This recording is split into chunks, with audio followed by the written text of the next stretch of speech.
In 2019, the private rented sector accounted for just over 4.5 million households, or 19.9% of UK households. No change on the year before, interestingly, when compared with the proportion of private rented households in the 1980s and the 1990s, when the proportion of private rented households was stable at around 9.5 to 10.8%.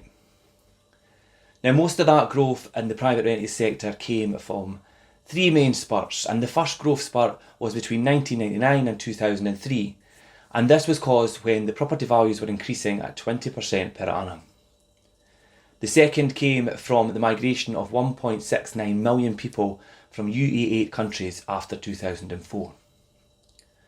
And the final growth spurt came about because of the property crash in 2008-2009. Now, when I look at local stats, 6% of Fife properties in 1991 were privately rented, whilst most recent stats stand at 9.8%. Apart from social housing, the other pillars of home tenure is owner occupation.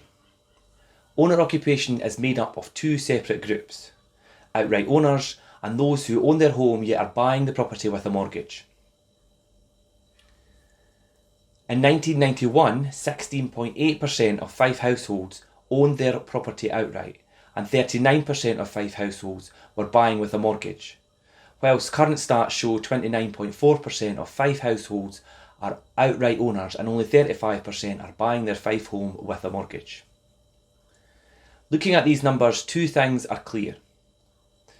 One, the increase in the proportion and number of Fife outright owners is at least somewhat caused by Fife's baby boomer population retiring, being able to pay off their mortgages, and thus going into outright home ownership. Number two, overall home ownership is down. These figures will be of no surprise to many with the heightened barriers onto home ownership, as saving for a deposit became the prevailing hurdle to getting onto the housing ladder, together with a substantial increase in the amount of private rented accommodation provided by the ever-growing cohort of buy-to-let investors. So, on the face of it, everything looks rosy for Fife buy-to-let landlords, with the private rented sector growing ever upwards. However, this is not the case, because these stats on private rented and home ownership in Fife are from the last census. However, the government have a number of in-depth annual surveys on the property market since 2016. The proportion of privately rented properties has remained stagnant at between 19 and 20%, and also over the same time frame, the proportion of home buyers with a mortgage has increased quite considerably, from 30.7% of all households nationally to 35.5% last year. And this increase is mainly attributed to an increase in first-time buyers. So why are we seeing an increased number of first-time buyers? Well, firstly, the government introduced their Help to Buy scheme in 2013, and this is helping first-time buyers get on the property ladder with interest-free loans and mortgage guarantees. Secondly, the wide availability of 95% mortgages since the mid-2010s, meaning first-time buyers only need a 5% deposit. And finally, continued increased reliance for deposits from the bank of mum and dad have helped support this growth. Now, interestingly, age is an important factor in these stats, as in the 25 to 35 year olds we have seen the biggest increase in home ownership, yet it has decreased in those in the 35 to 45 year old bracket. So what does this mean for Fife landlords and for Fife homeowners?